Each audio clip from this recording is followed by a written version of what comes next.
అల్లూరి సీతారామరాజు జిల్లా పాడేరు మండల కేంద్రంలో ఉన్న కోవెల పుట్టు పురాతన శివాలయంలో అక్కడున్న గుప్త నిధుల తవ్వకాల కోసం కొంతమంది దుండగులు జరిపిన తవ్వకాల్లో అక్కడి శివాలయంలో ఉన్న శివలింగాన్ని, పురాతన కాల శివలింగాన్ని దోచుకెళ్లడంతో ఆ ప్రదేశంలో నూతన శివలింగాన్ని ప్రతిష్ఠించారు గ్రామస్తులు, స్థానిక ప్రజాప్రతినిధులు, గ్రామ పెద్దలు.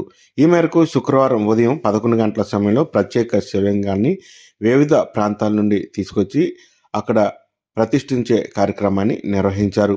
అయితే ఎన్నో ఏళ్ల నుండి ఏళ్ల చరిత్ర గల అక్కడి శివాలయంలో ఇటీవల దుండగులు గుప్త నిధులు తవ్వే ప్రయత్నాల్లో భాగంగా అక్కడి శివలింగాన్ని ఎత్తుకెళ్లారు. దీంతో బ్రిటిష్ కాలపు నాటి శివలింగం వారు కోల్పోవడంతో గ్రామస్తులంతా ఇంటికి కొంతమంది చందాలు వేసుకుని గ్రామంలో ఉన్న ఊరి పెద్దల సహకారంతో వివిధ పార్టీలకు చెందిన ప్రజాప్రతినిధుల ఆధ్వర్యంలో గ్రామ యువత ఈ కార్యక్రమాన్ని చేపట్టారు. ఎంతో ప్రతిష్ట గల అక్కడి శివలింగాన్ని ప్రతిష్ఠించి రానున్న శివరాత్రి మహోత్సవాల్లో భాగంగా ప్రత్యేక ఏర్పాటు చేసినట్లుగా వారు వెల్లడించారు.